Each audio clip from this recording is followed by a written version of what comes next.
Hello learners, welcome back to my YouTube channel. And इस video में हम लोग डिस्कस करेंगे मटेरियल के बारे में, जो कि one of the important element है हमारा कोस्ट का। उसमें हम लोग डिस्कस करेंगे material issue, control and valuation से रिलेटेड अलग अलग चीज़ों को विद डिटेल, ओके, ताकि आपका मटेरियल से रिलेटेड कोस्ट अकाउंटिंग में कॉन्सेप्ट्स अच्छे से क्लियर हो जाए। और ये रहने वाला है पार्ट 1। इसमें हम लोग डिस्कस करेंगे meaning, objectives and essentials of material control के बारे में, ठीक है। और इससे पहले जो है कोस्ट अकाउंटिंग की मैं काफ़ी सारी वीडियोस डिस्कस कर चुकी हूँ, जो कि आप लोगों के लिए बहुत इंपॉर्टेंट है। उसका लिंक मैंने आपको डिस्क्रिप्शन बॉक्स में प्रोवाइड किया है, आप वहाँ क्लिक करके इजीली देख सकते हो, ओके। और अगर आपका कोई भी डाउट हो तो आप कमेंट सेक्शन में पूछ सकते हैं। तो हम स्टार्ट करते हैं। देखो, फर्स्ट ऑफ ऑल हमें पता होना चाहिए कि व्हाट इज़ मटेरियल कंट्रोल। देखो, जो मटेरियल है that is considered the most important factor of production. Material को सबसे इम्पॉर्टेंट फैक्टर माना जाता है प्रोडक्शन का। मटेरियल में हम रॉ मटेरियल भी इंक्लूड करते हैं, consumable stores, tools and maintenance materials, ये सभी हमारा रॉ मटेरियल का ही पार्ट है। और एक सबसे इम्पॉर्टेंट चीज़, according to Indian Association of Material Management, 64% of the total cost of product is represented by the cost of material. देखो, होता क्या है, हमारी जो टोटल कॉस्ट ऑफ प्रोडक्ट है उसमें मटेरियल, लेबर, एक्सपेंसेस आते हैं, तो अप्रॉक्सीमेटली 64% जो है कॉस्ट का वो मटेरियल कवर करता है। So to have control over the cost of product, अगर हमने ओवरऑल कॉस्ट ऑफ प्रोडक्ट को कंट्रोल करना है तो जो सबसे इम्पॉर्टेंट एलिमेंट है, it is necessary to exercise proper control over material. देखो, जो मटेरियल कंट्रोल है is a systematic control over the purchasing, storing and using of material, so has to have minimum possible cost of material.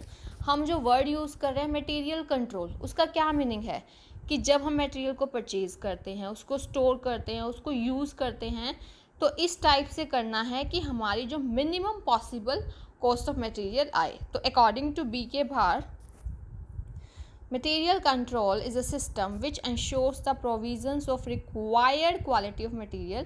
मतलब ये नहीं है कि हम अगर कॉस्ट कम की बात करें तो क्वालिटी ख़राब हो, नो, क्वालिटी भी हो, रिक्वायर्ड क्वांटिटी भी हो, required place, time with minimum amount of capital, यानी कि हर चीज़ का होना ज़रूरी है। ये नहीं है कि अगर हम कम कॉस्ट की बात कर रहे हैं तो हम क्वालिटी कम कर देंगे, नो, हमने इस टाइप से करना है, क्वांटिटी भी हो, क्वालिटी भी हो, राइट प्लेस, राइट टाइम और minimum amount of capital, okay. अब हम डिस्कस करेंगे डेफिनेशन ऑफ मटेरियल।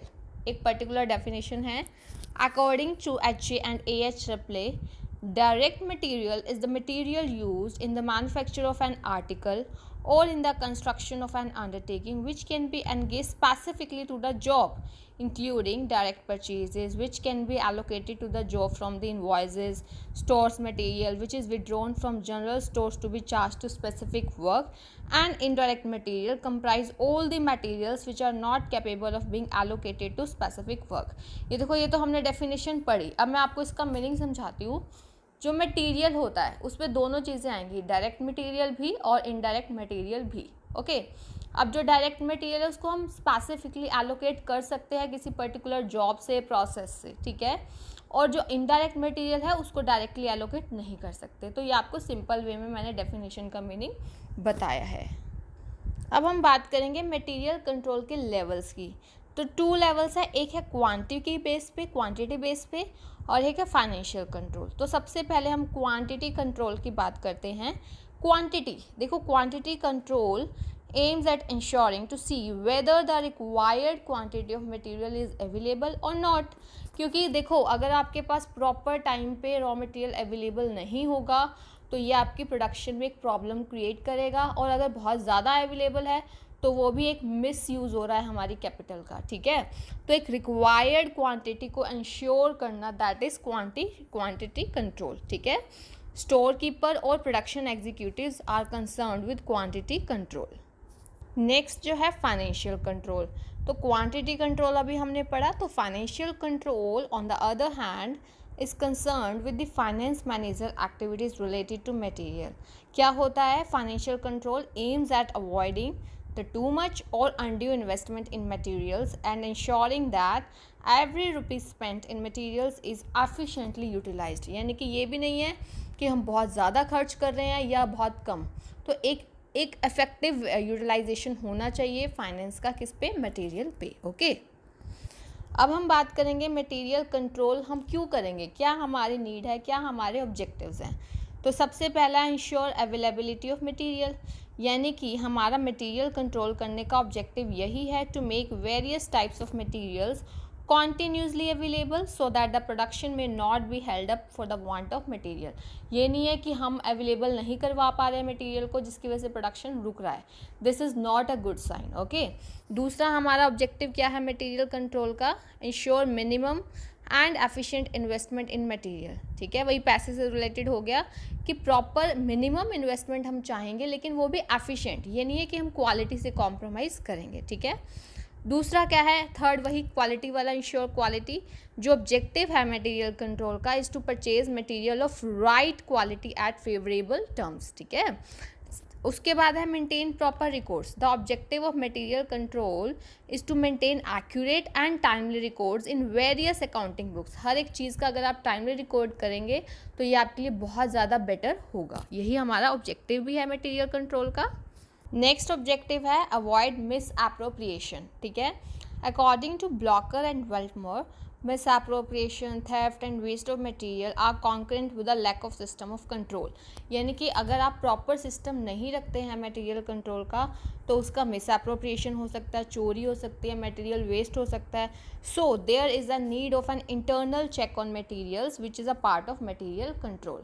तो मटेरियल कंट्रोल का ऑब्जेक्टिव यही है कि हम वेस्टेज को रोकें मटेरियल की, उसके मिस एप्रोप्रिएशन को रोकें। ठीक है, उसके बाद हमारा ऑब्जेक्टिव है अवॉइड स्पॉइलेज ऑफ मटेरियल। ठीक है, अब क्या है, the risk of spoilage and obsolescence of the material should be avoided.